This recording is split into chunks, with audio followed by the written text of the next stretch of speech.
可変 ND フィルター、あと3分19秒。結構長いな。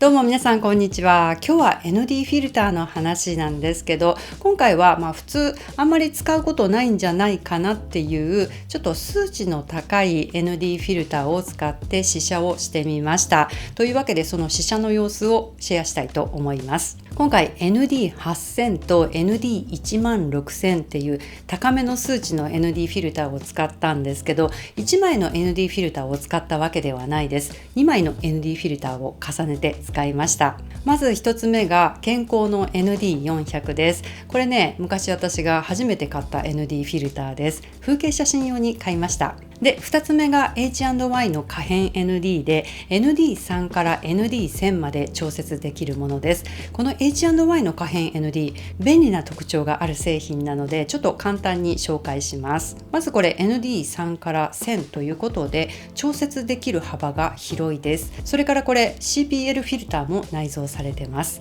で次、フィルターサイズ 67mm から 82mm ってね、幅があるのでステップアップリングとか使わなくてもこれ一つでいろんなサイズのレンズに使い回すことができます。高品質な可変 ND フィルターって結構高価じゃないですか。フィルターサイズごとに違うフィルターを揃えるとなると出費がかさむんですけど、これならフィルターサイズ 67mm から 82mm を一つでカバーできるので節約できるかなと思って買いました。あとこれ脱着が簡単です。しっかりガシッと一瞬で装着できて落ちる心配もないです。今回使う機材のリンクは全部概要欄に書いておくので、気になるものがあったらそちらでチェックしてください。それでは試写の様子ご覧ください。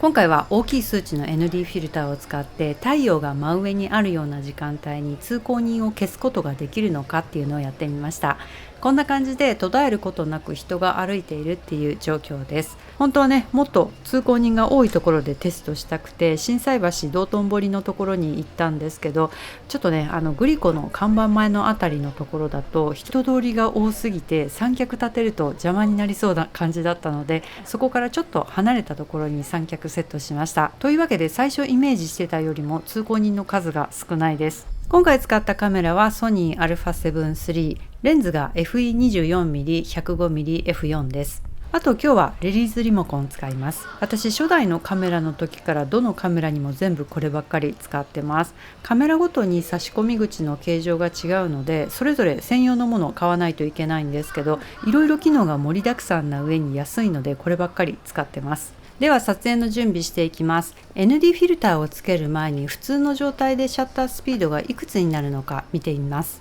今日は ISO100F16 にしてあるのでシャッタースピードは60分の1と出てます。で次 ND フィルターをつけた場合のシャッタースピードを算出します。計算がややこしいのでアプリ使います。フィルターなしシャッタースピードが60分の1だったのでここにそれを入力しました。で今回はシャッタースピードを長めに設定したいので、この辺を触りながら、理想的な設定を探っていきます。今回は ND8000 シャッタースピード2分16秒っていうのと ND16000 シャッタースピード4分33秒の2パターントライしてみようと思います。では ND フィルターつけます。これ ND400 の方は直径 82mm なんですよ。今日のレンズは直径 77mm なので、まずステップアップリングをレンズにつけます。いつもレンズにつけっぱなしにしてある保護フィルターも外すのめんどくさいので、今日はそのまま重ねてつけちゃいます。ステップアップリング使ったりフィルターを重ね付けすると 24mm 側ではねちょっと蹴られちゃったりするんですけど、今日は 50mm ぐらいで撮影するので蹴られる心配はないです。で次に H&Y の可変 ND つけます。これはちょっと構造的に両手使わないと装着できないので動画一旦止めます。つけた状態がこれです。このフィルターなんか見た目もかっこいいですよね。で次 H&Y の方をどの数値に設定するのか計算します。まず1つ目の ND8000 の方 ND20 に設定します。この可変 ND フィルターリングのところに数値が書いてあるんですけど、2が ND4、3が ND8、4が ND16、5が ND32 で、その後はメモリがなくて MAX のところが ND1000 となってます。というわけで ND20 は4と5の間の4寄りの方ってことで合わせます。で次、カメラのシャッタースピードをバルブに設定します。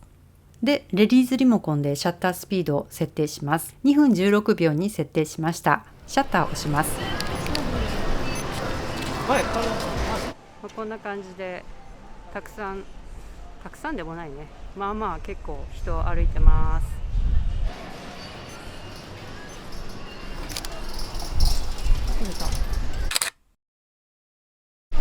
次はね、ND1万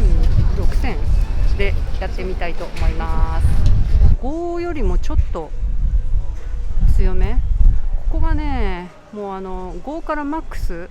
要は、ND32 から ND1000 までの間がねすごい短くてメモリがないから、大体でしかね決められないんだよね。じゃあね、今シャッタースピード4分33に設定したので、シャッター押します。シャッターあと3分19秒、結構長いな。このレディースリモコン自体にはストラップ付属してこないんですけど、長秒録音の時これずっと手に持ってるのも煩わしいので、ストラップをつけて撮影中は三脚にかけてあります。やっとあと17秒、もう少しで終わる。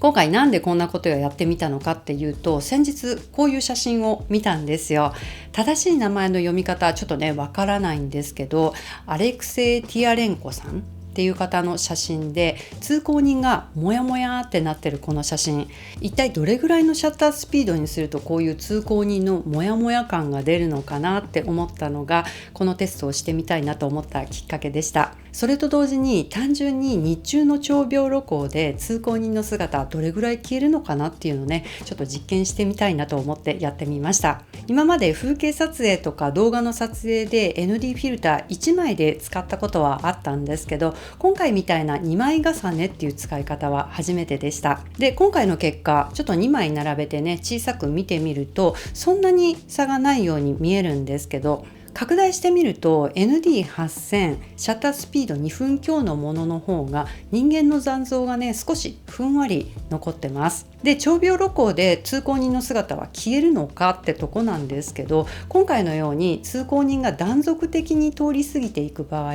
通行人が通った白いモヤモヤ感がしっかり映ってるので、人が消えるっていう感じではないですね。例えば早朝とかで通行人が少なくて撮影中にカメラの前を1人2人通り過ぎるぐらいだったら、このモヤモヤもねそんなに目立たないと思うので、消すとか、消せるっていう言い方をしてもねいいのかなとは思うんですけどね。でちょっとどうでもいい話なんですけど、これね白いモヤモヤの中に人がふわっと写ってて、ちょっと心霊写真っぽいですね。ということで今日は以上です。また次回の動画でお会いしましょう。さよなら。